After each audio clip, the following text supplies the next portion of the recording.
Hey, everybody. Welcome. Hi. Hello, my wonderful friends. All So my friends who want some talkies. I know we already had, before we went on, like 10 minutes before, we have kids saying, I'm here. Because they know they're like, the talkies are coming. They Hi, knew. everyone. Welcome, welcome. I love how you're putting just your first name and the hour that you're from. If you stay for the full time, I do bring talkies tomorrow and I will be giving you sources. Although today, instead of sources, I'm going to give you something more valuable, which is individual help with your theses. So, first, let's start with a check in. How is everyone feeling today? Are you happy, tired, like good, curious? Mrs. Valverde, I don't think we told you the good news, but our group that is doing the research project on Tinker versus Des Moines reached out and contacted Mary Beth Tinker, who was involved in one of the biggest Supreme Court cases in all U.S. history, to give rights to students, is going to let us interview her. That is absolutely incredible. So for me, it's the best, one of the best days of my life. I know you texted me that, and I was Oh, like, who is that? Oh, wait a second. That's that court case. That's like huge news. yeah. Oh my gosh. This is just incredible, incredible. Hi, Annabella. Welcome. So this is just amazing. So today we're going to learn a little bit about thesis statement, and then we're going to do our 15 minutes of practice. And in our 15 minutes of practice, you're going to work on actually writing your thesis statements, either with your group or in the chat. Mm-hmm. So, hi, Aria, who's not here, or who's here but can't chat. You just can't chat. Hello, everyone. I'm so grateful for all of you to be here and to be with us. So today we're going to talk about probably the most important piece of History Day, which is creating a thesis. So when you start out for your History Day project or any paper in college or high school or a professional paper, you're going to make a thesis statement. So Mrs. Valverde, when you think of thesis statements, what do you think of? When I think of a thesis statement, it guides whatever you're writing about. So it tells me exactly what to expect as I'm reading an essay or as I'm, in this case, looking at a project. So it's the topic, and then everything I say is about that topic.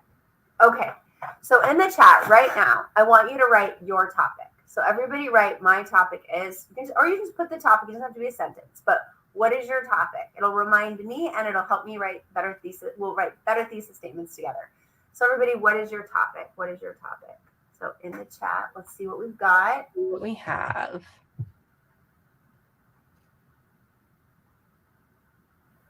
Women's rights and its performance. Yes, excellent. Good, love that. Good. Reading. Reading. Falls, Dorothy Dix. Good. Okay, so now, good. Tinker, good. And if you don't know your topic, go ahead and put that you don't know your topic yet, and put what you want, what you're interested in. Like, do you want to be a doctor? Do you want to be a lawyer? Do you want to be an actress? Like, any of those things are welcome. Anything like that. Women's evolution, that's fun. I like that. Freedom of speech, that's really specific. So I really appreciate, Julie, how you got more detailed. That's a stronger thesis than topic than before. So it's really good. Mm-hmm. Ooh, look at this. The rights of the future and antiquity of pyramids. Brilliant. So now we're starting to narrow. Because if we do all of women's rights, it's just going to be too big, right? But if we do Seneca Falls, now we're going to be more specific. Child labor. Excellent. Now, what about child labor? So I need us to be thinking. Ooh, look at this one. Riot Girls on there. What about the Riot Girls? What did they do? Yeah, and this, Emma just really nailed this here. Carolyn DeFord for missing and murdered Indigenous women. Okay, good. So we've got our topic in our head. Okay, so now remind yourself, in History Day, we're making an argument. So this is not informative writing, it's argumentative writing. We're making a claim.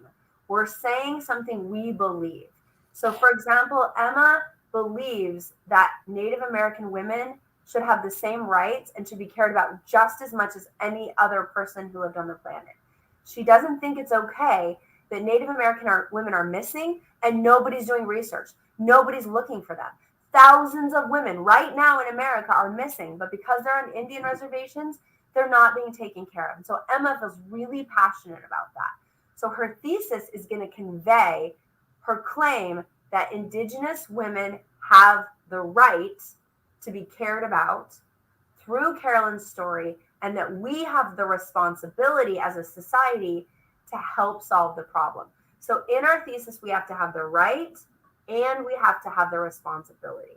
Okay, so in the chat, let's see what you can do with that. Everybody try to give me a sentence about your topic that includes the words right and responsibility. And it's okay if you have to do 2 sentences or even 3. Let's give it a shot. Jacob Reese is wonderful. This is a really, really powerful topic.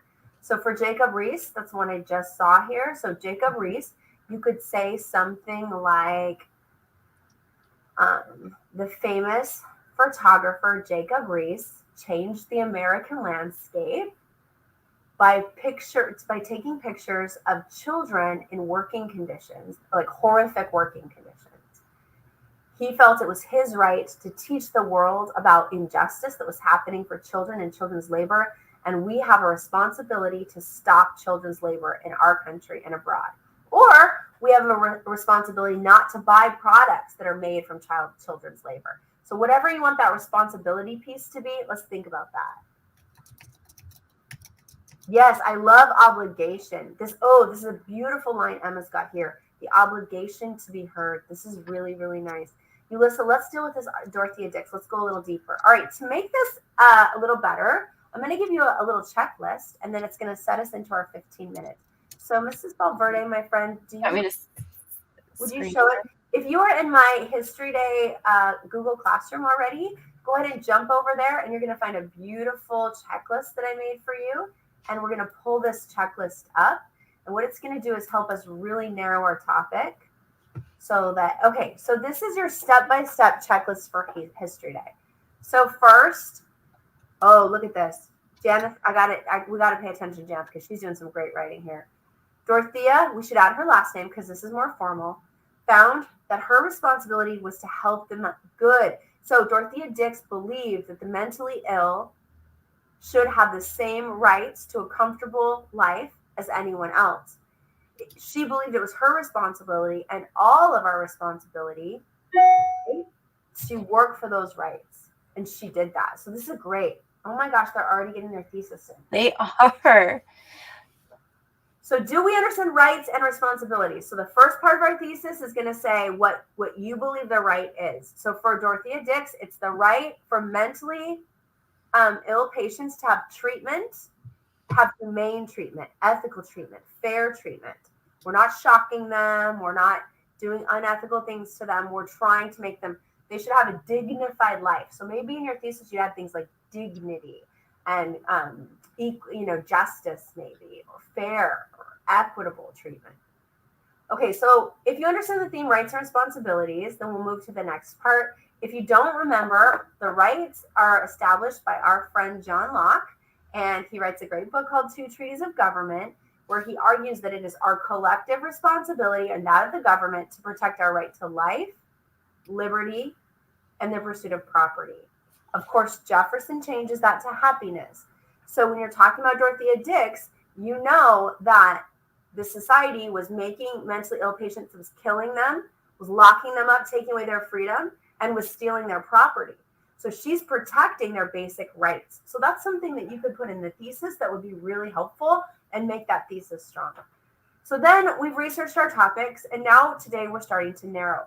So if we go down more, I came up with 5 lists, and this is what we're going to work on right now.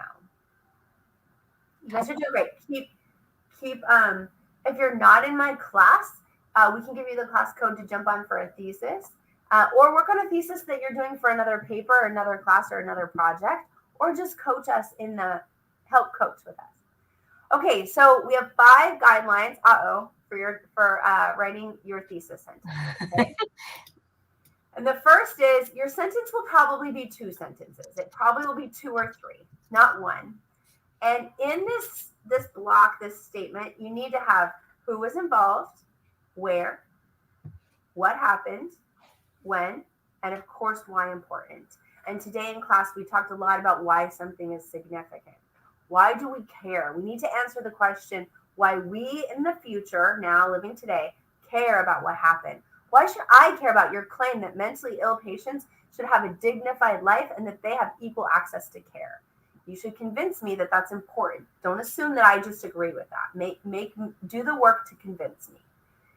It should be around 50 words. I've never found that mine were good if they were shorter than 50 words. They tell people 40, but I don't agree with that.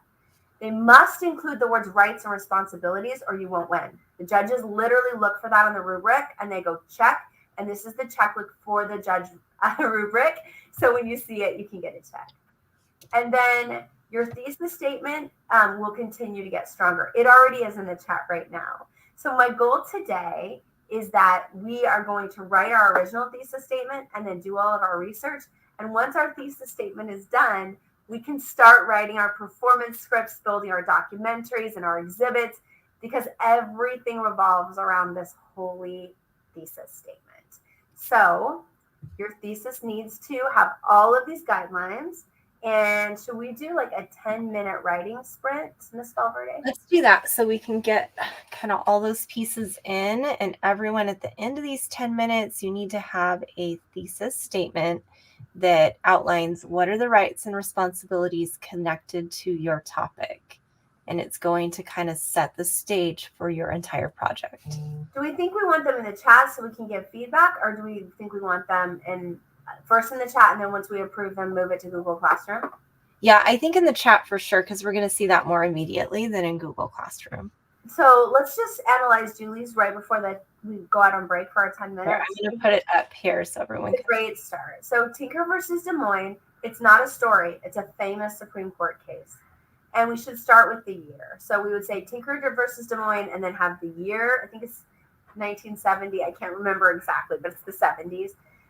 It's not a story. It's a famous Supreme Court case, or one of the country's most important Supreme Court. We really want to build the significance, right? Why it's important, of two middle school students. So instead of kids, you'd say two middle school students who they didn't want to, they did, who protested the Vietnam War by wearing armbands, period. They were suspended for their protest, right? I like this idea of right. They were suspended for their protest, and then you want to go on to tell me what our responsibilities are.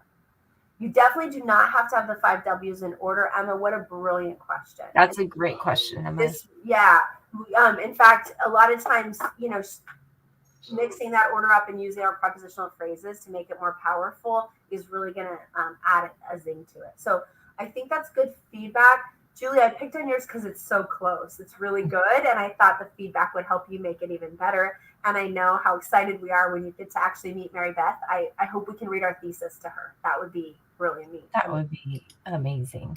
Okay, so we're going to take a 10-minute period right now for your draft of your thesis statement. So we're going to set 10 minutes on the board. You can listen to music. You can just chat. You can work with your friends. You can call them on the phone, whatever. We're going to do 10 minutes. And at the end of 10 minutes, we're going to look at some thesis statements and make them even better than they are and get them close to competition ready. All right, here we go. Do we want music or no music? I think they want music. They want music. Want music? In fact, maybe we can pull up some sample ones when we come back, some of the national ones. Yeah, I'll get that together. Thank you. Uh-huh.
All right, ready? Let's see how we're doing. That was 10 minutes. Can you unmute yourself? Yes, I'm unmuted. Okay, so what I did to help people out, I started with a very basic structure. So I took their topics and I went to Chat GTP to see what it could give us as a starting point. So what I did is um, I started with book banning because she asked me a really great question. It was Priscilla in the chat, and she said, what is the right to read? How does that work? And so I thought, oh, let's see what Chat GTP does with that. So I typed in, create a History Day thesis for me that talks about the importance of the right to reading and why reading is important. And then I said, include what responsibilities there are and ground my thesis in the story of Pinochet in Chile, because that's what we're writing about. And let's see what Chat did for us. It says, here's her thesis. It says, under the dictatorship of Augusto Pinochet, and by the way, you need to put your date right there. And you can just put it in parentheses and just put the dates of his dictatorship right there, and that'll take care of the where. So, under the dictatorship of Augusto Pinochet in Chile, the government's widespread censorship and banning of books violated the citizens' fundamental rights to access knowledge, suppressing intellectual freedom, and stifling dissent. That's great. That's, I think, a great thing because it says if I don't let you have books, if you cannot read, then by the act of banning and censoring books, you don't have the right to access knowledge. And if you're not intellectually free, you don't have the right to have liberty because you don't have as many choices because you don't know about those choices. So, for example, if I have a stomach ache and I don't know about Pepto-Bismol, I don't have the choice to take it because I don't know about it. So if I have information, I can make better choices, right? I can make more choices. However, these repressive actions also highlighted the critical responsibility of individuals to communities to protect their rights to read and preserve. That's a little wordy. I feel like we could clean that up a little bit. I think that gets a little overwritten. So that might be a section where we really want to go through and read that down, but it gives us kind of the basis to start. It's kind of just repetitive. It's talking about the importance of intellectual diversity, different opinions. We could use John Stuart Mill's Marketplace of Ideas there. I think that might be stronger. And then it says the resistance to book bans in Chile underscore the enduring struggle between authoritarian control and the responsibility to defend freedom of expression. So then it lands on freedom of expression. I don't think I would land on expression. I think I would go back to the idea of intellectual freedom or the idea of freedom of thought. I don't think I would. Yeah, I mean, it started with the right to access knowledge. Yeah, so expression is the author itself, but I think we're arguing about the consumption. So I express my idea when I write about it, but we're talking about the freedom of knowledge, and I think we need to work in good decision making. I think it would be stronger to say when you suppress people's access to knowledge, they're easier to control. And that's what gives us these authoritarians. And this word authoritarian means like a dictator, somebody who can control how you think. So if you think about the monarchy and Hobbes and how he was saying the king has to protect your right to life and that they can't be an authoritarian, they have to care about you because authoritarians just do what they want to do and they don't care about our rights. So I think that's a really good spot if you want to take parts of that and we'll start to rework them. Ms. Silverday, jump in. What are you thinking about that?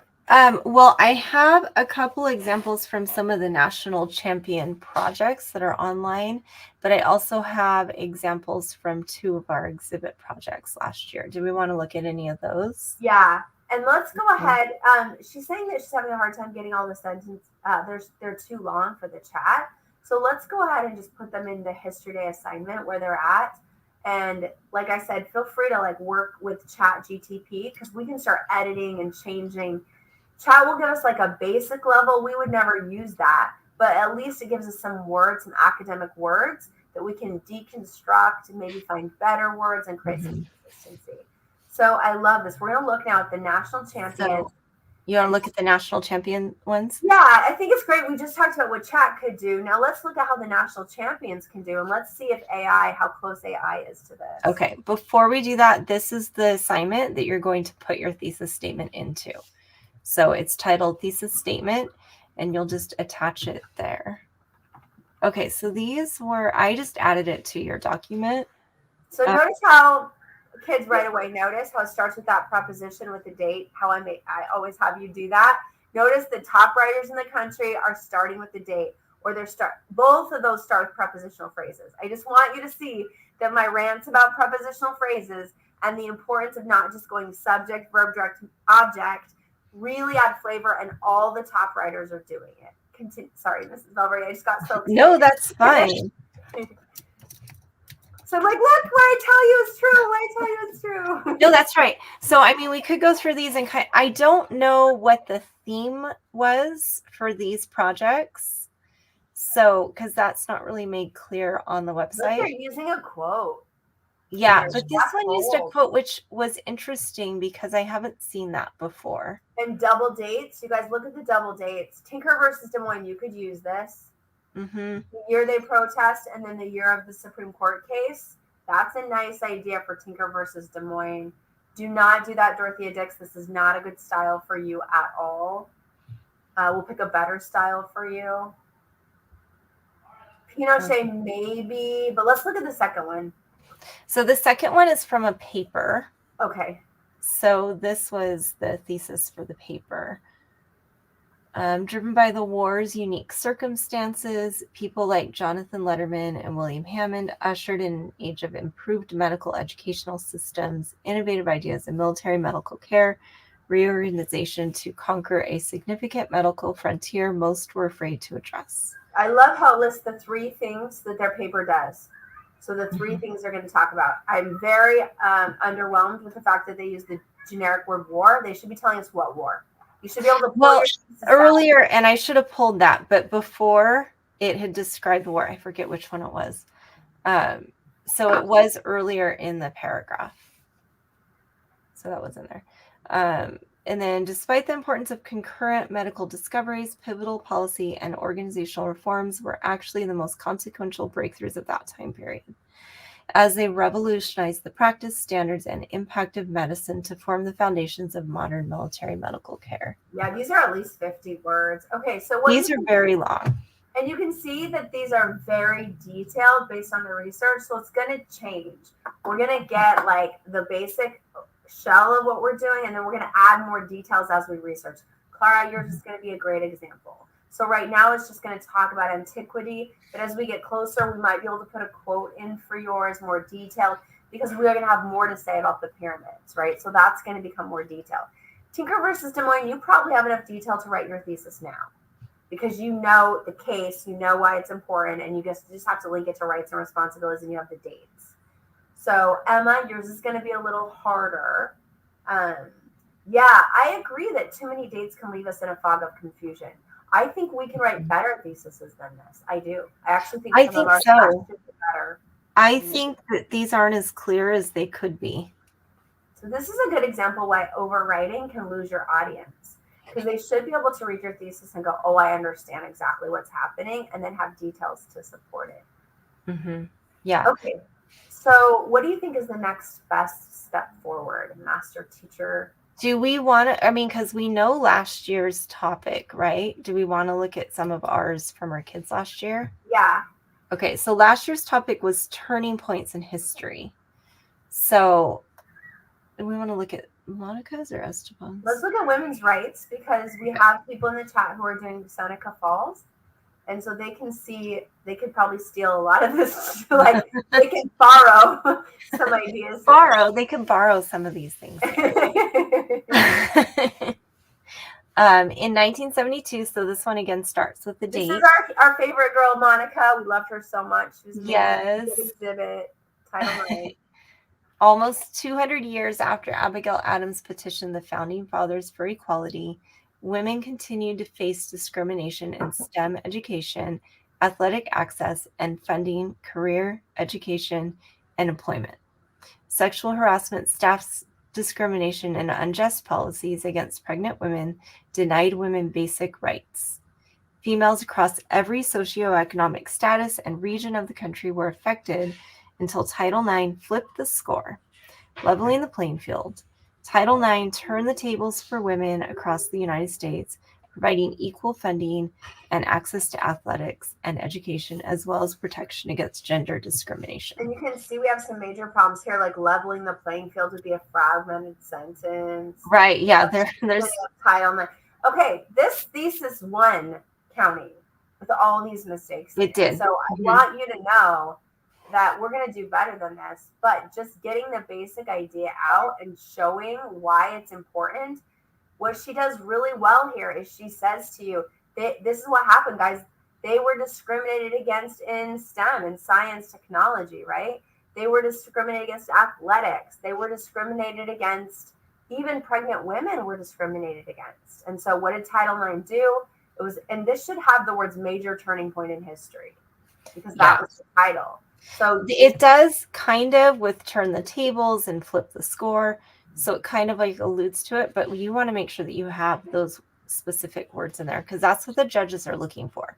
And this could have cost her state. She was a finalist at state. No, I mean nationals. She was a finalist at national, and they might have gone right back to the thesis and gone, there's her actual theme isn't here. So this could have been the thing that kept her from going to nationals last year. That's what happened with documentaries last year in scoring at county. Is the one who did not go on was because they didn't have that thesis clear. So we have to have a clear thesis, and we have to say rights and responsibilities clearly in our thesis. And I really, again, appreciate what Emma said about the confusion. Let's look at Esteban's and see if this isn't better. Our best is probably Chloe, but I bet we don't have Chloe's. I have Chloe's paper. Because I'd like to show them that thesis. Yeah, I can pull hers up too. So here's our in again. Look, following the format. Good job. In 1517, Martin Luther posting of the 95 Theses at the Wittenberg Church sparked a pivotal moment in history, challenging the corrupt practices of the Roman Catholic Church and leading to the Protestant Reformation. Luther's refusal to retract his claims despite opposition from Pope Leo X and Emperor Charles V paved the way for the rise of diverse Christian denominations and the end of the church's dominance over education and access to the Bible. The Protestant Reformation not only reshaped religious beliefs, but was a major turning point for political education. Well, should be probably political, educational, and religious reforms. It is. They're very ultimately ending feudalism and leading to the self-determination necessary for constitutional democracy. And we know constitutional democracy is a great thing to add for significance. So this is really nice. Hi, everyone. Hi, Abby. Let's see. Where is yours? Okay. Yeah, we would love to see yours. If you're ready for us to start working on yours, please submit them in here and tell us in the chat, and we can start developing and working on yours, and then we'll give another work session. Start asking questions. Like, if you want to know where to start, like, Emma, what's your specific question? Like, you can write a first sentence that says, in this date, this happened, just like you would a normal thesis or a normal short answer in class. Ooh, look, we've got some good ones. I can't wait to see what Jocelyn and Jimenez says. Okay, let me pull up. I'm going to stop this for a minute. I forgot who okay was. I don't know who okay is, and I don't know, because I will share it, but I just don't know who you are. I can figure it out. I'm going to learn this. I promise I'm going to learn your name. I mean, I know you in real life. What was it? Penultimate, right? Penultimate. We love penultimate. Today we were learning preeminent. Ooh, preeminent would be good in a thesis. Remember how we worked on preeminent as like a significance word? Let's see if we can work in preeminent, predominant. These words would be really nice in our theses. Okay, here is Chloe. Oh, it's Jocelyn! Yay, Jocelyn! Let me make this a little bit bigger. Her penultimate paper. That's how we knew it was done and it was ready to be in the top 12. Oh, awesome, Jocelyn. Okay, just so you know, guys, this paper was top 12 of the entire state. It beat out well over 400 papers, including 50 from our own county. So this is top level writing. And this is just her intro. So we can go down to her thesis. Scroll down. There it is. Okay. Maybe up. I think we scrolled right past her thesis. Right here, right? where is it? Maria Bachkarayeva would rather die fighting for her country than live a life devoid of dignity, respect, or the ability to wield a gun. Founding the Women's Battalion of Death, her bold actions and strength in the face of oppression inspired women across the world to fight together for sovereignty, safety, and suffrage. So there's her thesis. We definitely should have had the word turning points in here. I was a new coach and I didn't know. Yeah, we learned a lot from last year that we know now. Okay, Jocelyn, you want us to look at yours? Yes, I want to look at Jocelyn's. Janet, look at the state where she opened her first mental hospital, or you could just say the United States. But probably she'll have the specific states where she built her buildings. So those hospitals, those asylums are in a specific location. And we can use that. We can talk about her first one, or we can talk about how many. So that's a brilliant question, Janet. And whoever's doing Dorothea Dix, let's look that up. How many were there and where were they? Oh, this is good. Around the 19th century, we want to get a little more specific. So it's Seneca Falls. Okay, I like cutting the first two sentences entirely. Mm-hmm. We just start with in 1848. We'll just cut the first, because that's just kind of warming you up. That's kind of not needed, yeah. Yes, it's great if you use chat. That's fantastic. And then we can go through it together and we'll refine it. Just put that you use chat and then we'll make it our own, okay? So in 1848, the Seneca Falls Convention, or how about the 1848 Seneca Falls Convention? The 1848 Seneca Falls, we need to capitalize F in Falls and add an S and the C in Convention. In 1848, the Seneca Falls Convention. And then I think Jocelyn was regarded as the birthplace. I think that's an aside. So what I would do is I would say the 1848 Seneca Falls Convention, comma, regarded as the birthplace of American feminism, comma. You're going to watch me now add detail here. Yeah. And then after comma.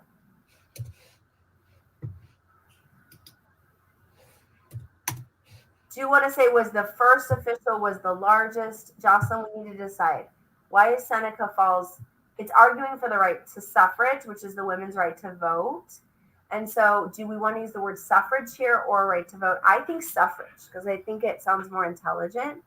So I think we should try adding like the 1848 Seneca Falls Convention, comma, regarded as the birthplace of American feminism, brought women of different backgrounds together to fight for their right to suffrage, or to argue for suffrage, or to fight for their right to vote. Maybe you don't like different backgrounds. Maybe you want diverse backgrounds. In the chat, if you have better ideas how to make hers better, jump in. Our goal here is to help each other. Our goal is to make everybody to have the best they can have. Okay, much better. And then I think we can cut intelligent women notice how, I think we need to actually say what they were lacking. So across the United States, women were denied the rights to what? I think, is this my girl Jocelyn typing? I'm really proud of her. No, it's me. Okay, I was like, she's fast. She's like high school level. Like, she's fast. So across the United States, women were denied the right to, and then what are you going to argue? I would argue the right to own property, the right for custody of their children. I would argue, and even the right to vote, the right to hold political office. A big argument at Seneca Falls was that if my husband divorced me, he had custody of my kids and I had no right to my own children. And so Seneca Falls wasn't just about me owning property and voting. It was also about me having a right to my children, because children were considered property too. So the right to property here is really important. And then I think you end with the right to vote, so you can get rid of they fought for voting as well, because that's in the sentence before. And then you could say like the freedom fighters, Elizabeth Cady Stanton, Lucretia Mott, and and many more. We'll leave many more for now, knowing we'll expand that.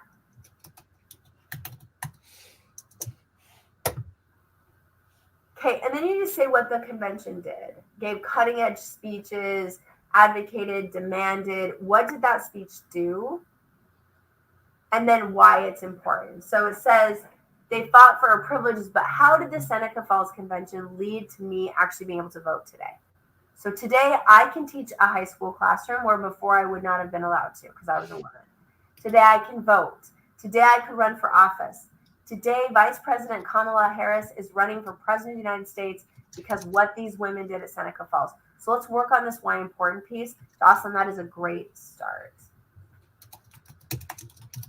Anybody else want to work on their statement, or do you want to go into a work session? I need to know from you what's best for you. Do you want me to help you write them, go into a work session?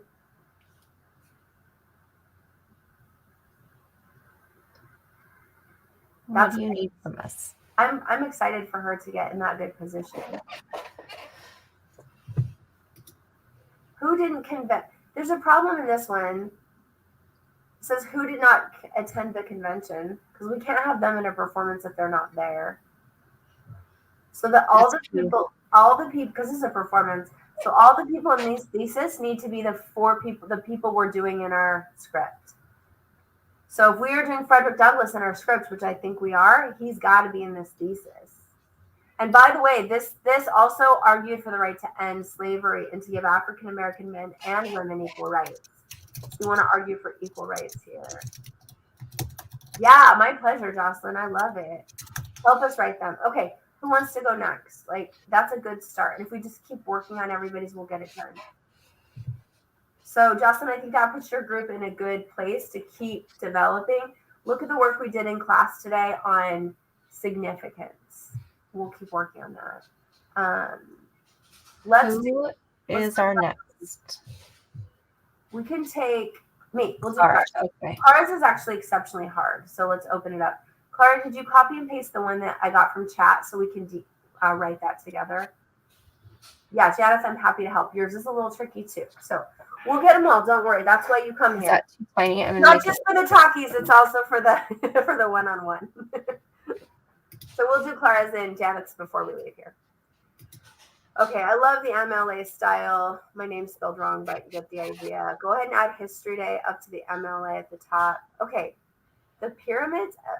Where is my full thesis? Ms. Palmer, jump into the chat and start pulling that full thesis that I gave Clara. Oh, she's got the first one, but I don't think she has all of it.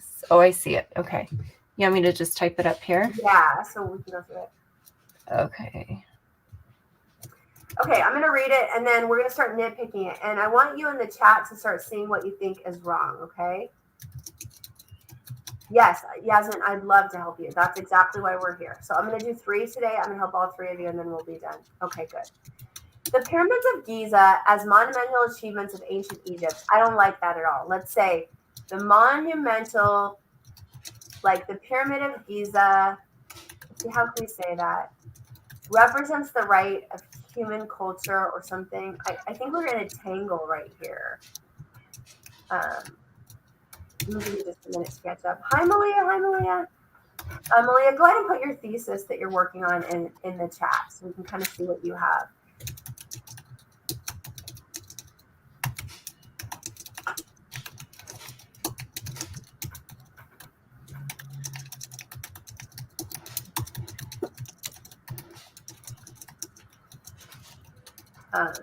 All right. So Clara, I'm just going to work with what's in the chat as she types this. I'm going to read it and then I'm going to just think aloud so you can hear how the thesis processing works so you can get better at it. So the pyramids of Giza as monumental achievements of ancient Egyptian civilization represent the right of humanity's cultural heritage to endure across time. It's too much. It's too heavy. Like back to Emma's point, it's going to feel like a lot. So you could say something like, the monumental achievement of the Great Pyramids at Giza. And then we can keep the word represent, but we could also say symbolize, which I think is more powerful. We could say something like symbolize the pinnacle of human culture and civilization, or something like that.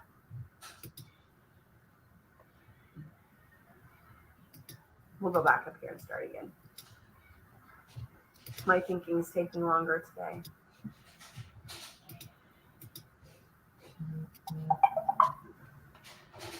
Okay, I have it on the document now. Great. I think if you go to the top, she had some of that already. Let's go up. Okay, good. So Clara, good job working with me as I was typing. Good. Mhm. So we could say the monumental achievement of creating and maintaining. I like creating and maintaining because that's what we're going to talk about in your thesis. The monumental achievement of creating and maintaining the Great Pyramids of Giza. Why don't you say something like inspire people across the world? Because that's what you feel. Like I remember when you picked this topic, you came to me, you were like, "Oh my gosh, this is so incredible," and you knew the power of the pyramids, right? And so something like these ancient icons or these ancient pillars or these ancient, help me in the chat if you have better words, or Clara, if you have better words. I mean, obviously we'll refine this a lot before we compete with it, but um, something like these. Yeah, I like that.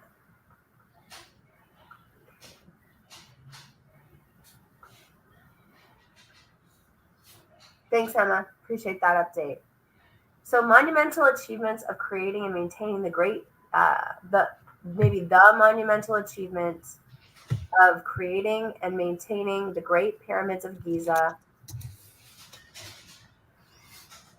have inspired people across the world, period. The pinnacle of ancient Egypt. There we go. The pinnacle of ancient Egyptian culture and history. Now we need to do our rites.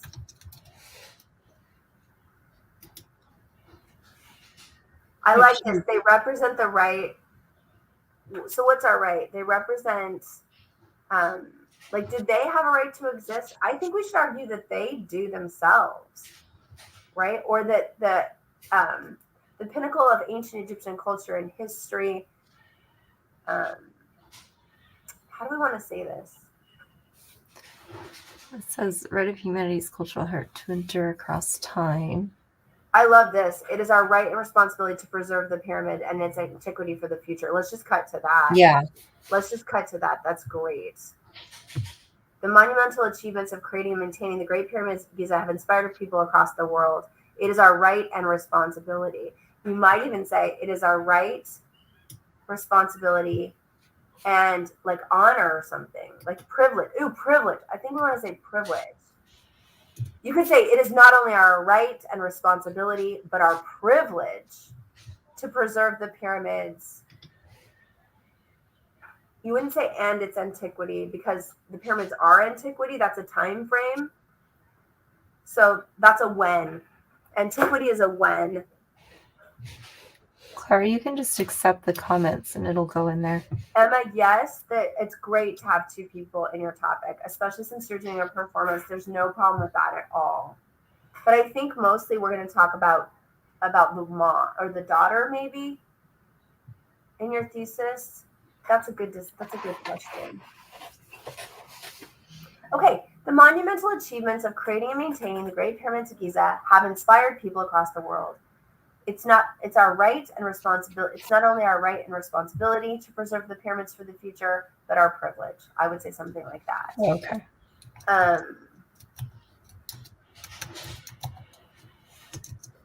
You could say honoring future generations' right to access, study, and appreciate the ancient structures preserves our ability to study, appreciate. What else do we want to say? I'm just going to put in the chat. We're going to study. This is something you can use for book morning too, guys. And Dorothea Dix. To study, appreciate, and what would a third thing be? Cherish, maybe. Cherish the ideals, maybe. And there would be where you can work in the word antiquity. You say cherish, appreciate, study, cherish, and appreciate the ideals of antiquity. Try that. Try that as your full Study. Yeah, I did. Yeah, I like this. No, I'd say that. Leave what it has there. honoring future generations. Right, not is our right, it's their right. So honoring future generations' rights. Okay. Yeah, you want to get rid of that because it's the generations. So you take an apostrophe. The generations have the right to access, study, and this will work for endangered species too. Appreciate the ancient structures. I might say to appreciate antiquity there instead of ancient structures. I think that's where you want antiquity. I like antiquity. Something like appreciate the gems of antiquity or the secrets. Ooh, what about the secrets of antiquity? Yeah, because Clara, you talk about secrets in your book, so you could do something that links to that. And then the pyramids preservation is a matter of rights, stewardship. Yeah, I would really cut that down. Here, I wouldn't have had future rights. I would say rights because it's the right to preserve it for now and the future. It's a matter of rights, stewardship, and then that's a repeat. So then ensuring, I would cut requiring careful stewardship today. I would just go to the gerund ensuring. Yeah, Clara, I think we've got a working thesis. I think that will do. Yeah, let's use that as our first one. Perfect. All right, Clara, you're done. Okay, who did I promise next? Janet. So Janet, let's find hers. Good deal, sweetie. Cut that second paragraph, Clara, and we've got a working thesis. We'll look at it again tomorrow to double check, but okay, ready? I think they said, what, bro, she hasn't helped us yet or something at the top. Here we go. Let's help you. Okay, so we are doing the group. So we want to try to incorporate other names in the group. So in the chat, Janet, I need all the names of the people that you're adding. So I think here we want to talk about the inhumane treatment first. So I think we should talk about in 1843, and then I would say something about mental, like individuals suffering from mental illness in the United States were treated inhumanely. Or tell me exactly how they were treated. Details here. So we're thrown in prisons, we're denied medical care, we're thrown like what? How were they treated? Go ahead and add like a place where she can put the details. And then I think, Janice, I think we want to then move into Dorothea Dix after we tell the details of how they were treated. Something, because we talk about she's appalled, right? Or upset. So Janet, choose a word like appalled by their treatment or upset by their treatment or unable to handle their treatment. Something that feels good as a transition into her. Poorly. I like that. That's good. Thank you. I love that. Good job. In the chat, we've got poorly. They were treated poorly. Yeah. And then developing that out. I love it when you guys help each other and give me ideas in the chat. Thank you. So in 1843, individuals suffering from, not of, wrong preposition. Yeah. And then you're going to do some history stuff and add the real details there. I love it. Yeah, I like that specific detail thrown into jails because I'm sure you can find a lot more. And you, honey, you can add without a trial. You could add falsely imprisoned there would be a good thing, right? Could add, but they were literally just thrown into these jails and locked in the bottom. And a woman can be thrown in if she read too much or if she read too little or if she read the Bible too much. I have this really cool list, but it's really scary. Like if your husband got sick of you, he could basically find a way to put any of you, lock you in a dungeon. And that went on for a really long time. So I was like, honey, don't lock me up. It's not funny, but it was really disturbing. Okay. So in 1843, individual. Okay, it is 8. So if you got what you needed from your thesis, you're good to say, I stayed, Mrs. Stevens. I listened to you talk about thesis. Go away. You're good to go. If you want me to actually fix your thesis, stay on, and I will go through each thesis until you are done with this and it is off your checklist. If you want your talkies, you have to say your name in the chat, and then I will write it down, and tomorrow I will bring you your talkies. So in to add to the history to class, Arlene, is that your actual name? Because I'll just add you. That's my friend Sophia. Sophia. Okay, we can add you to the history day class. I'll make it. All right, Daniel. Talkies for you tomorrow. Talkies for you, my friend. Alexa, you guys are good to go. Hopefully this was helpful. Okay, so in 1843, individuals suffering from mental illness were treated poorly Get rid of were thrown because that weakens the verb. Just thrown into jails. Bye, Daisy, darling. Bye, Vivian. Bye, Vivian Nelson. Bye, say your Daisy. name means you're getting your talkies. Clara. Bye, Clara. I'm so glad that you're happy. Good. Bye, Jocelyn. We'll keep working on yours. In 1843, individuals suffering from mental illness were treated poorly and thrown into jails, often falsely imprisoned without the right to a trial. Instead of being, I don't like that weak word being. Let's change it to often. Yasmin, are you going to stay on for us to fix your thesis? Yeah, Julie. I wanted us to look at hers too. Mm-hmm. Is that the same group? Mm-hmm. No, Jasmine's by herself. Okay. In 1843, individuals suffering from mental illness were treated poorly and thrown into okay, I like treated poorly common, often falsely imprisoned without a trial.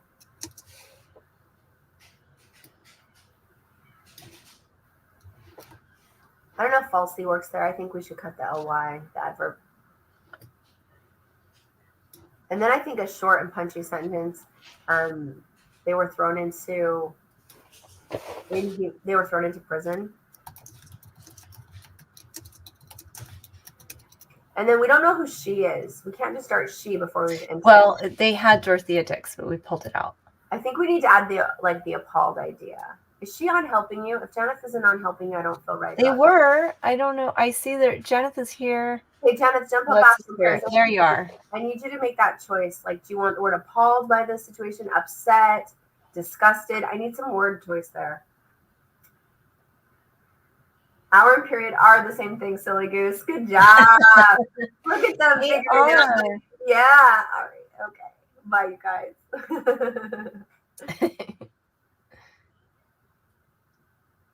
Oh my God, I'm so excited.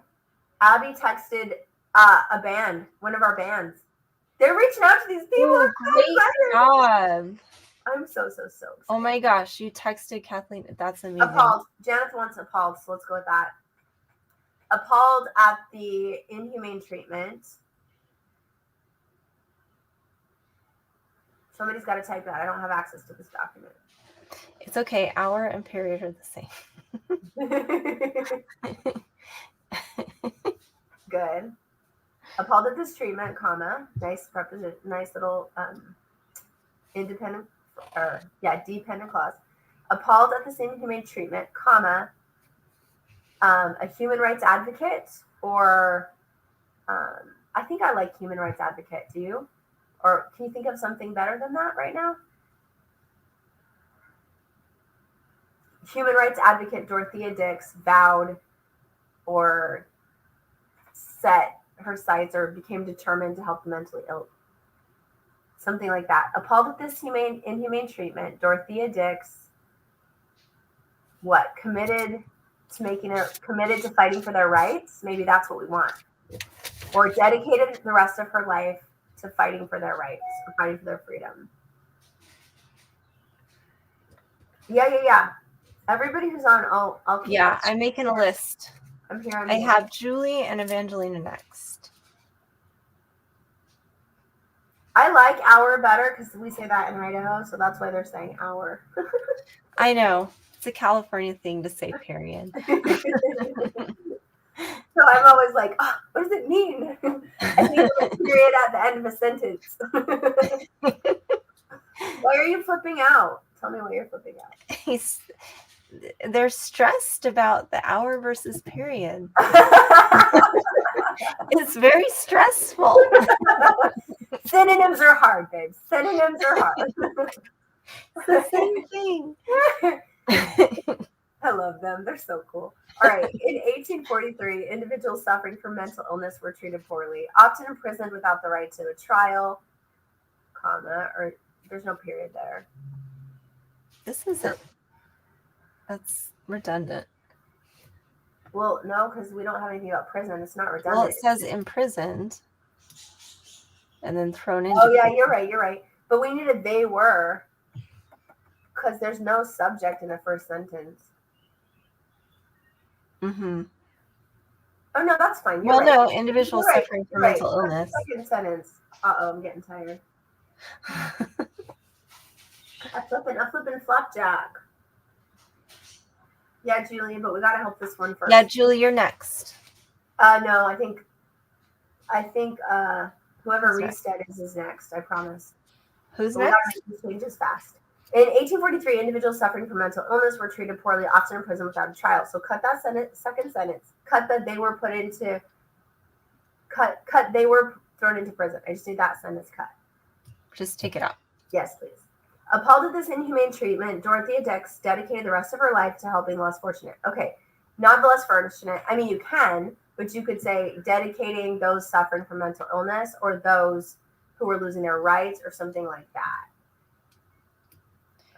Yeah, that's I would say something like, yeah, I think less fortunate doesn't get to our topic. Those who were denied basic rights. That's what I would say. Dedicated her life to those who were denied basic rights because that links into the theme. And then you can cut the next sentence.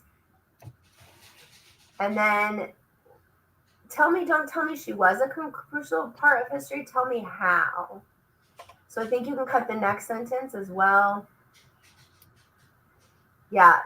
Then I like this. She felt that it was her responsibility to fight for their dignity, not to have. She has dignity, but to fight for their dignity and support. Maybe not support the community, but enhance the community or rescue, maybe.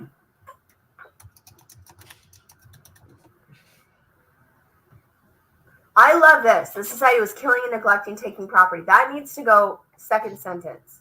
Mm-hmm. Sentence about neglecting, taking property. That's a good sentence, sweetheart. You need to move that up. That's like second sentence. Yes, that needs to go right here. This is good. The end of this is good. You're just repetitive. You have some great stuff here. Okay. So I would just make that a little less repetitive and then tell me what our responsibility today is to the mentally ill. So what you're missing here, Janet, is what is my responsibility today? Do I have a responsibility today as society to help caring about mental illness and to help people instead of judge them? I think you need to make an argument about what our responsibility is today. Now we're going to jump into Yasmin's. Yes, that sounds great. Join that class. Do you need a link for the class? Oh yeah, I have is it that Sophia? Yeah, Janet, we can work on this tomorrow in class and we'll get yours done. We're very, very close on yours. Or come ask me in the morning and we'll get it done. All right, let's move to Jasmine's and then I want to do Julie's. Yasmin, right here? Mm-hmm. No. Yeah, Yasmin. Yeah. Right, Yasmin? Okay. Oh, I'm glad she actually listened and tried the chat thing, and then we can see what it says. So chat gave us the riot girl movement emerged in the early 1900s as a powerful feminist response to societal norms. This actually is a good one. Advocating for women's rights and responsibilities. Fix the word responsibilities. Okay, what are those rights and responsibilities of patriarchal culture? I think we need to get to more specific. So what were they? That's too generic. That's very chat and not enough us. So right there, we need specificity. Like what politically were they advocating for? This is too generic. Are we going to do one song or all their songs? Like, I need to know how narrow. It's like a movement, right? Yeah. So it's like, so should we have not just the songs, it's like the design. So in the exhibit, how many bands are we going to feature? Are we going to do it through one band and link it to the movement? Or are we going to show multiple bands? So we need to decide that to finish this one. I love this. Through a fusion of music and radical politics. But one of the things that we haven't established is what is their radical politics. But keep that sentence. Through a fusion of music and radical politics, riot girls empowered women to reclaim. That's really nice. And then I like this idea of responsibility of artists. This one's closer. It did better with this one. I like this one. Yasmin, what do you think of it? Tell me in the chat what you think, honey. I like this through a fusion of music and radical politics. Riot Girls empowered young women to reclaim their voices and assert their identities, highlighting the intersection of personal. Yeah, this is good right here. Yeah, I think that is your thesis. This genre not only amplified the call for rights, but also underscored the importance of social responsibility among art. This is great. We should rewrite it so it's in our own words, so we're not plagiarizing. But the ideas here are fantastic. We just need more details. Mm-hmm. So we Needs need to the be more specific. bands, yeah. So Riot Girls, and then the bands, and then instead of saying young women, like let's get specific. Where were they? Women in what area of the country? What age group? What demographic? Why were their voices lost? One of the problems with this thesis is reclaim their voices. It needs to be clear who took them. So I think we should fix that. It's a genre. Yeah. Does it say that? Where it says reclaim their voices, that doesn't reclaim from what? The first part of the thesis would have to say how their voices were stolen. Right? You're right. Riot Girls empowered young women to reclaim their voices. I like fight for their rights. I like the idea of assert their identities and fight for their rights. But what right are they fighting for specifically? I think that's what this is missing. I think the thing that what are we talking about expression? I feel like your right to expression would be perfect here. Like women to fully express themselves and not just to be what people want them to be. So a lot of times people want women to be quiet and subservient, but Riot Girl says no. If you want to be loud, be loud. If you want to be obnoxious, you know. So that's like our expression, our authentic self, maybe. Something like that. I think that would really move it back. Oh, this is going to be good. This one's going to be really good. Mm-hmm. Anything else? You do exhibits, so you're coaching this one specifically. Yeah, this is my group. Add? No, I think if you guys can work together to kind of answer these questions, then that's going to give us a lot more narrow focus, because we want to make sure that we can tell the story of your thesis statement, especially with the exhibits. And I'm not clear on where it was in the country yet. And I'm also the Pacific Northwest, wasn't it? And I'm not clear on what they actually fought for, what rights they actually fought for. Mm-hmm. Like what so that needs to be included here. Yeah, what did they feel was being taken away from them that they needed? Yeah. Like what made them start the movement? Like what injustice had happened where they said, we need to speak up and do something. Cool. I love it. I think Julie's turn. If Julie's still here, we'll do hers. Are you still here, Julie? Julie's next. I don't blame them if they're like, we're off, we got our topics. Well, they're on. She's still on. No, that's me. Is she on there? Oh, I don't know. Oh, maybe. I see some cursors there. I can't do it if they're not here. Vanessa's on, so we'll do it for Vanessa and Julie. I see their cursors here. Okay. All right. Hi, Scarlett. How are you? So glad you're here. Okay. So I love this. So Tinker Des Moines is a court case of middle school students. Let's get rid of who and add protesting. Change it to an ing word. So Tinker versus Des Moines is a court. I think we want to say didn't I do one for them already? I started one for them. You started one and you just kind of talked through it. No, I put it in the chat. No, I know. I'm looking through right now. And I didn't, this is not chat. This is me. So you can use all of this. There it is.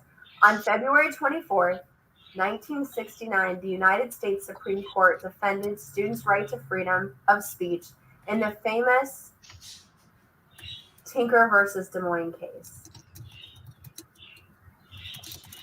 Where is that? She's got it. Look. She's got it. Actually, look. Julie she has it. Oh, here. Oh, yeah. It's right there. So we just want to start. Let's just flip that up to the top. We like it. She's got it. She did good there. She found it. Good job. Or Vanessa. I don't know which one of you did it. Good job. There's Julie. I see her. Yeah. I'm just moving this down. We might. Yeah. Scarlett, let me know what your topic is so I can help you.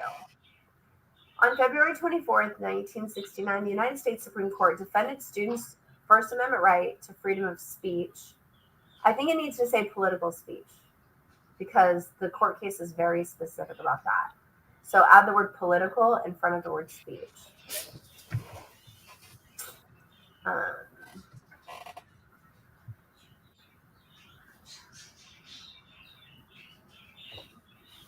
Okay, and then the second sentence contradicts itself. Do you mean that neither the students nor teachers will have the rights to freedom of speech impeded or taken away? Which means we have the right to political speech too. That's very interesting. Julie, I like that, honey, but I want it at the very first sentence. So read with me. Here we go. On February 24th, 1969, the United States Supreme Court defended students' First Amendment of the right to freedom of political speech. I don't like of the right, so we messed that up. The United States Supreme Court defended students' First Amendment right to get rid of the. I don't know. We don't need that.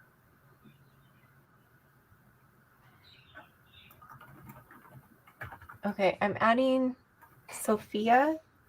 Good. We love Sophia. Are you still on here, Sophia?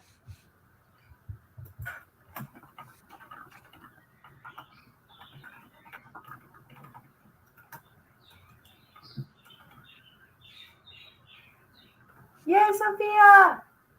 Okay, on February 24th, 1969, the United States Supreme Court defended students' First Amendment right to freedom of political speech. Brilliant, brilliant, brilliant, brilliant, brilliant. Okay, we've set everybody up. We've got them grounded. We're good. We're going to be able to use that sentence. Okay. Sophia, what does your last name start with? Just the letter. Don't give it all to me. Okay, Julie, this sentence says that they ruled that teachers and students don't have freedom of speech, but I thought they ruled that they did. Is that just a mistake in your sentence, or did I get that wrong? Okay, Sophia, are you Hello Kitty or a little squirrel thing? I think, Julie, the answer is cut that second sentence. Just cut it. Yeah, I have you Evangeline next. Priscilla, let's pull hers up right away. Okay, that's a mistake. Julie, cut that second sentence. Good. Perfect. Okay, the Supreme Court, capitalized S in Supreme, capitalized C in court, rules that neither the students nor the teachers have the right to freedom of speech. Cut that whole sentence. That whole second sentence is bad. But you could leave the Supreme Court majority ruled that, and then go to Tinker versus Des Moines is All right, Sophia, what's the last number of your ID? Just the last number. One. Last number.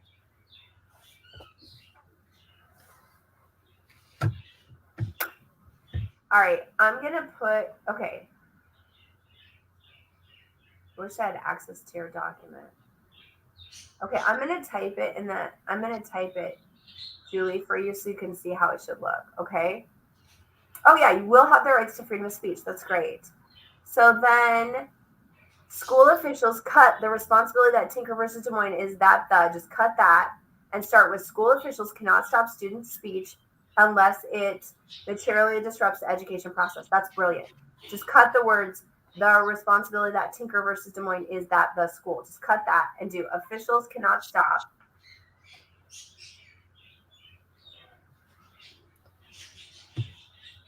And that's a really good start. And then what we need to add is at the end, and you can keep everything in the second paragraph. We're going to keep that and move it up. But then you need to tell me how that affects us today. Leave the word school there. Capitalize it. School officials. Julie, leave school officials. Capitalize your S.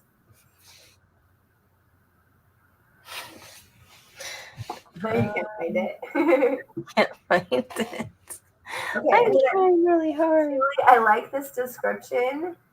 Okay, but let's move it up a little bit. And so this whole Tinker versus Des Moines, this second paragraph, let's put it as the second sentence. Okay, let me try something else. So you'll have political speech, and then you'll have this next paragraph, move it up, and then you'll have the last one. And then, Julie, the only thing you need to add is what is our responsibility? So is it our responsibility to be politically active, or what do you want to, what's your argument? Scarlett, tell me in the chat what you want to do when you grow up. I'm going to help you. And I'm going to bring you talkies, so that's good. All right. And then when you get a chance, Julie's really close. She's just got to work on, Kappa is a W in Vietnam War, Julie. She just has to work on what our responsibility is. The argument, we can do that tomorrow in class. Great job. Let's work on Priscilla's book burning one. Okay. Yeah, is that Evangelina, right? So Scarlett, you're gonna, yeah, it's under Evangelina. Scarlett, you're gonna, oh, criminology. Let's do the rights of, oh, there's one I really wanted to do. Do the Miranda laws. You know what the Miranda laws are? The Miranda rights? Oh my gosh, Scarlett. In criminology, you'll have to study that. Or you could do the right to a fair trial, or you could do any kind of, criminology was the best topic for this ever. Okay, I found you, Sophia. By Julie's group, of course, you're good to go. All right, Priscilla, here we go. In the year of 19, just say in, you don't have to add in the year of, because we have to save words, because yours is a board and we have limited words. So in exhibit, we have to be like tight on our words, more than anywhere else. Scarlett, this is cool. Look up Miranda rights. Google it. Bye, Julie. Thanks for your help. I hope that you got a lot out of that. Sophia's in. Woohoo! All right. Took a lot longer than it should have. Okay, so Evangelina, go up and cut the year and just say in 1973, because we have to be really tight, Evangelina, with our words. And if Sophia wants to work on her thesis, I'm up for it too.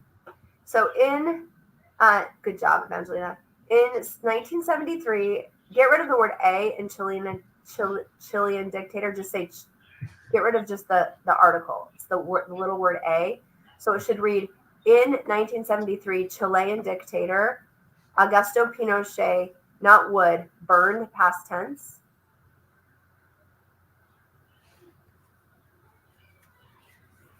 Get rid of the would, the weak verb would burn, and just be burned, past tense. Good job. This one's close. This one's going to be easy to clean. Burned books with information he considered subservient. So let's add the word and dangerous, subversive and dangerous. I love that you have that word subversive though. And I like that both of you girls are helping me right now. And I like how you're working together. It's great. So he considered subversive and dangerous.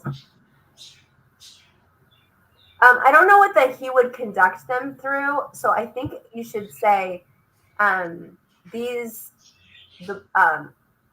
called Junta Militar de, which was the government. Is that, so that's the government that burned them? Oh, that's what he used. Okay. To destroy the literature, or to destroy these books, he used his Junta Militar de, I can't say it.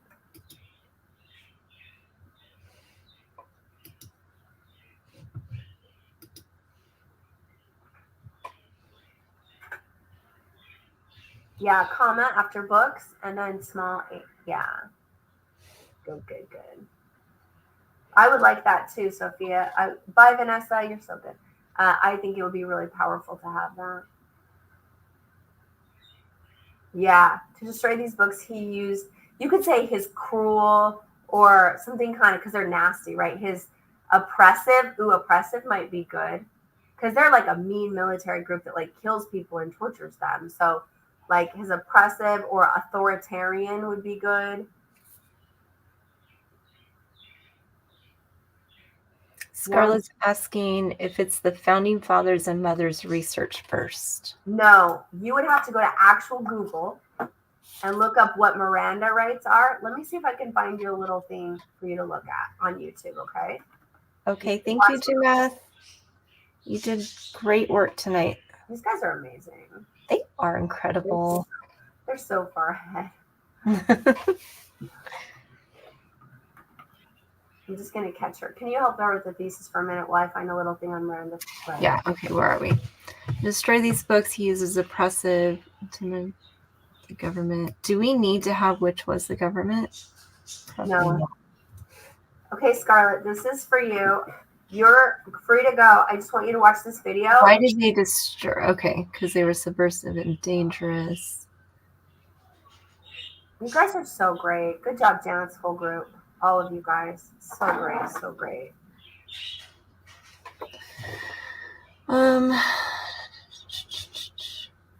I'm looking for right. Like, what right are they against? If you go to the one I had in chat, I think it's a little better. You had it on the chat. Let's see. It's in 3 sections because I worked on this. There was a lot of information there. I think we're missing some detail. I think we should add the one chat did and then combine it with their own and then clean it and keep refining it. Yeah, here, let me type it in real quick because I can't copy and paste it. Okay. Does that help if I read it to you, or does that not help? It's okay. I'll just read it to myself. You're so nice. While you keep doing your thing.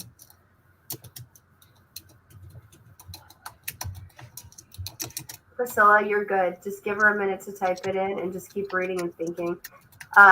You're close, you guys. We just got to get the right, like, that we have a right to read, right? We have a right to get informed, to have literacy. And that as we have literacy, we have access to knowledge. And if we have access to knowledge, then we can make good choices. So Priscilla and Evangelina, what we're talking about is we can't choose a good candidate for office if we don't know what the candidates really stand for. We can't choose a good government that's protecting us if we don't know that the government is secretly killing people and putting them in mines, which Pinochet did. He tortured families and children and like put them in mines, like cemented them into the walls of mines, and they're still finding bodies today. So he hid that from the populace to think he was a nice guy because he didn't want people to know that he was like this authoritarian dictator.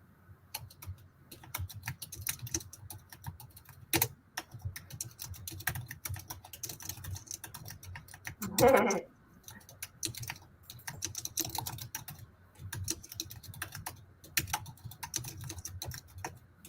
just doing so good.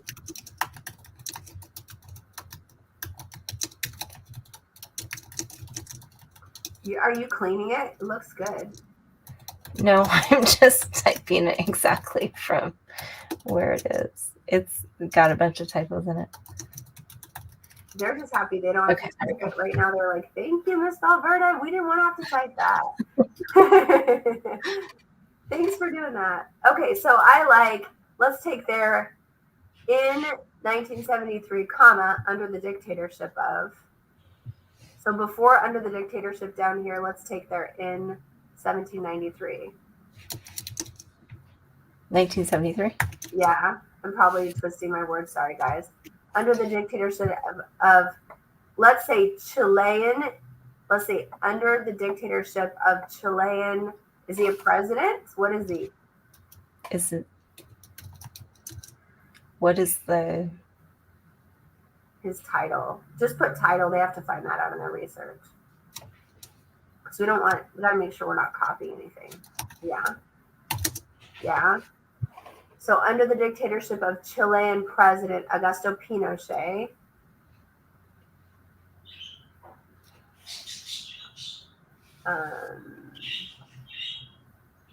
let's use their words up here.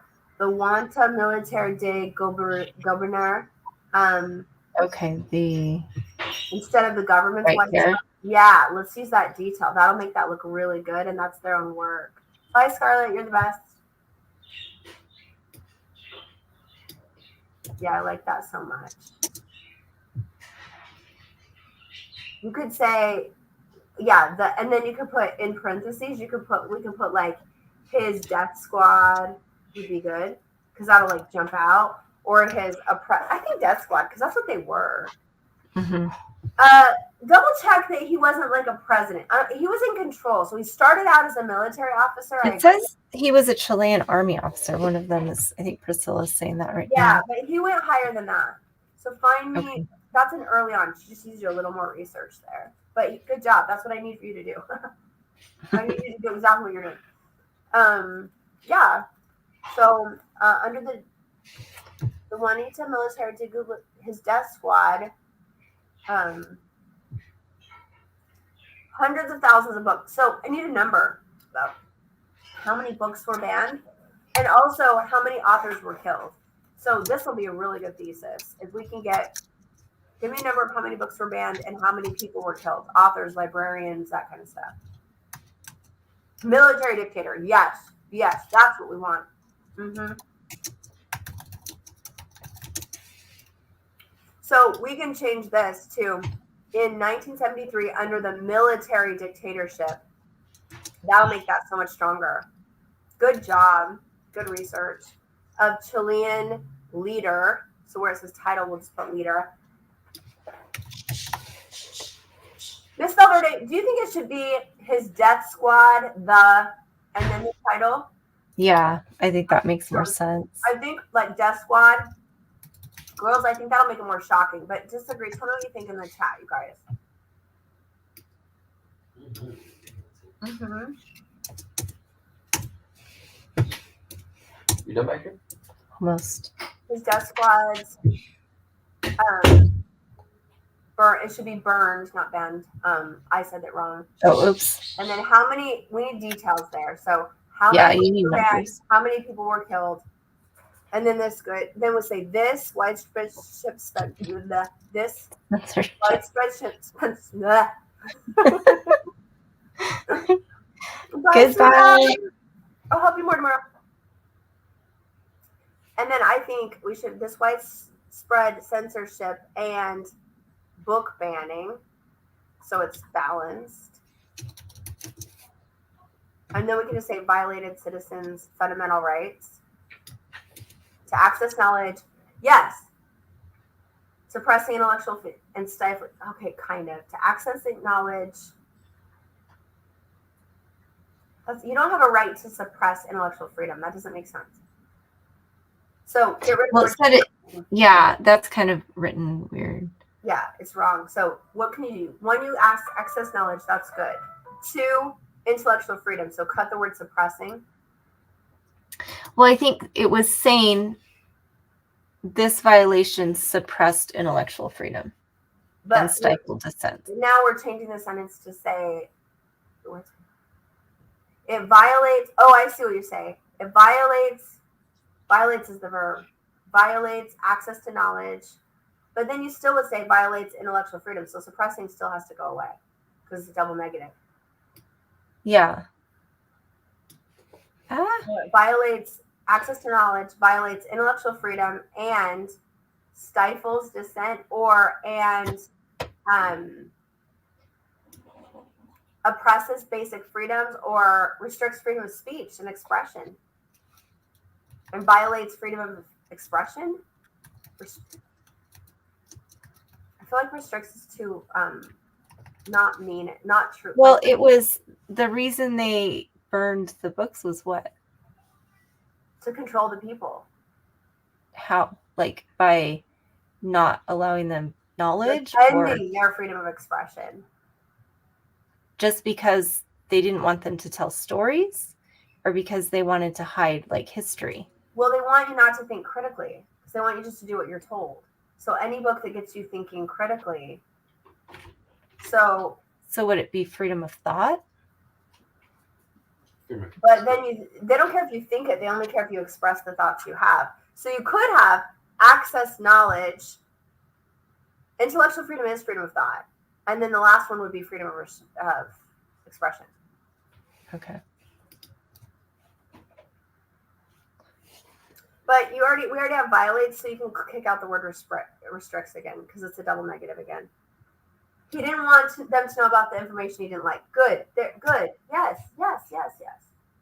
So he became president in 1974. So he started banning books as a military officer, they're saying. Mm-hmm. Okay, but I like what she's saying here. She said he didn't want them to know about the information he didn't like. So we could say... Okay, so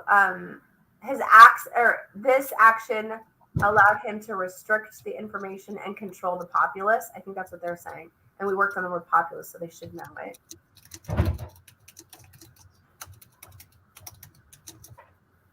And then I don't like the word however there. That makes no sense. You could say Pinochet's repressive actions highlight the critical responsibility of individuals and communities for Pinochet's repressive actions highlight the critical responsibility of individuals and communities to protect the right to read and preserve cultural and yes. And then I would cut the last part. I don't think we need it. And I think you have a thesis that's done. What's the word count on that? They might be totally done. I just need those details, you guys, on how many books, how many people were killed, and how long they burned books. Not like 1 year, but like what was the span? And they're done. 82. Okay. Well, they're just going to be over. I just need numbers. Yeah. Yeah. That's you're really. Well, yeah. You can Is cut there all a this limit part to because that's all thesis? They don't limit the thesis statement, do they? No, but they recommended an exhibit that's 50 words. Yeah. I'll get there. That's Well, the don't worry. struggle. We'll hack it down. No, we'll get there. It's it still can be focused. I think. Great work, you guys. Cut those first 2 paragraphs so we don't get lost with that. So we know we have that what the thesis is. Good job. All right. If Sophia is still on and she wants help, I am so happy to help her. If she's gone, I don't blame her. Sophia, Priscilla, I will meet you and Evangelina with Takis tomorrow, my friends. I don't know if she's still here. Sophia, are you still there? Oh, she's there. Oh, yay! Okay, let's go in and check hers. I'm excited. Let's write a thesis for our girl. It's kind of nice when everybody's gone because then we can like literally get them done. Like so they don't have it hanging over their heads, you know? But right. Sophia's so patient. She's like, I've just been listening to you talk in the background.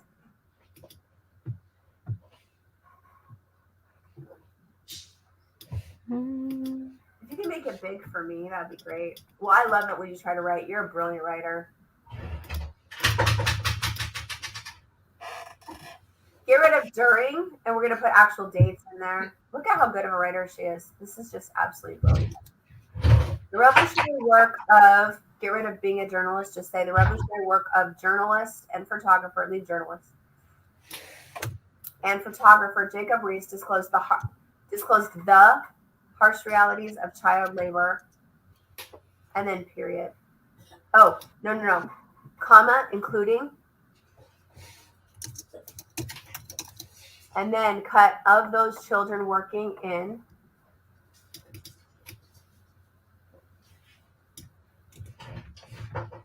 not rash conditions in factories. Let's use a worse word than rash. Like we need a more aggressive word like inhumane, unbearable. I like unbearable. Unbearable. I think so. Scarlett, did you see the video? All you have to do is go watch that video and see what you think of it. Because as a criminologist, you're going to need to know that anyway.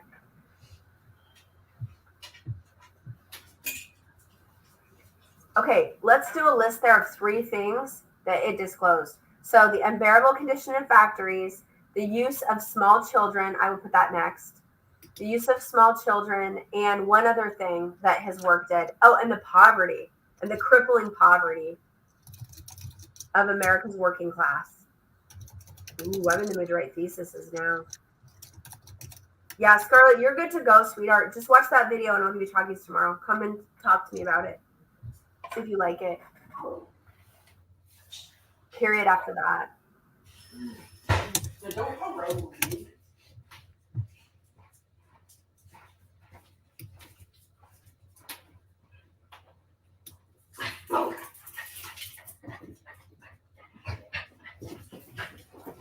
Haroos. No. No Haroos.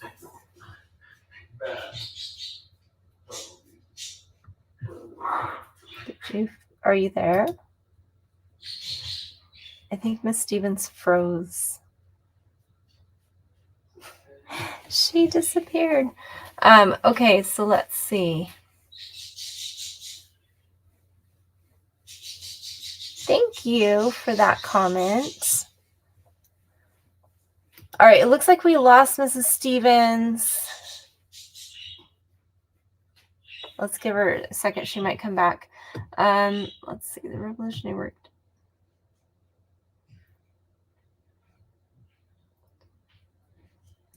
I don't understand what this part is. Can you explain that a little bit?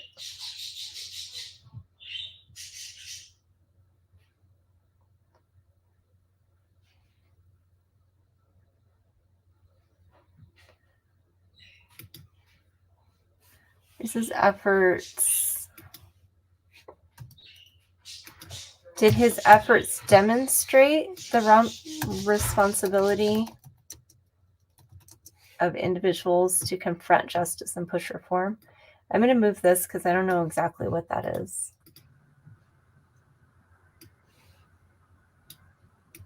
No, I can't move it. Are you there? Are you back? I'm back, baby. Okay. Hi, It's like, my give her a minute. She'll be back. The world is in the chat right now. I was telling her, I don't understand what this. No, like, well, what it's saying is his advocacy for the rights of children helped end their exploitation and poverty. That's what that's Okay. to say. His advocacy for the rights of children helped end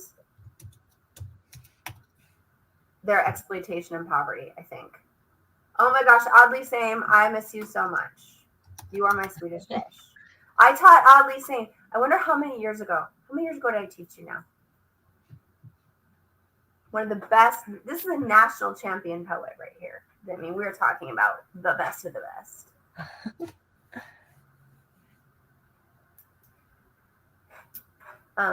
His advocacy for the rights of children. We can end rights. I hate the word helped. We'll leave it there until I find a better word to look it up. But what? Can we just say ended? But yes, much better, much better, much better. 2016. Oh my God, baby. It's almost been 10 years since I taught you.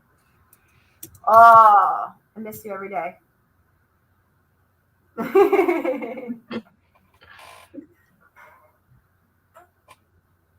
You would love, if you don't know who Jacob Reese is, Miss Girl, you should look it up. He does photography, and you would, Sam, you would love it. Love it, love it.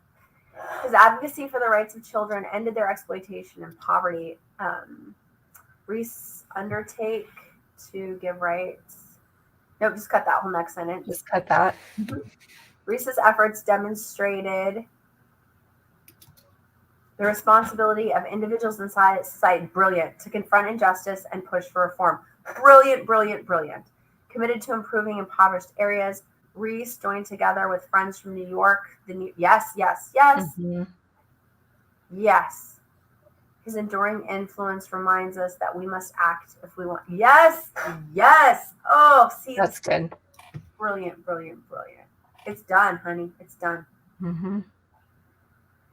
I love it. I don't love the help one. That's it. I don't like the verb in that one. The one that's like ended. I still think that verb, Sophia, let's rework that verb. Yeah. His advocacy for rights. That's the sentence that we can improve. Let's keep our eyes on that one. But everything else I really like. I love it. You have such a great voice. If you wrote that all by yourself, girl, you're amazing. That is way better than what Pat can do. It's fantastic. Great detail. All right. That's it. Good job, everyone. We thank you for staying on, all of you. But your thesis statement's done. This is incredible. Thank you, Miss Valverde. Have an amazing. All right. We'll see you guys. Bye. Bye.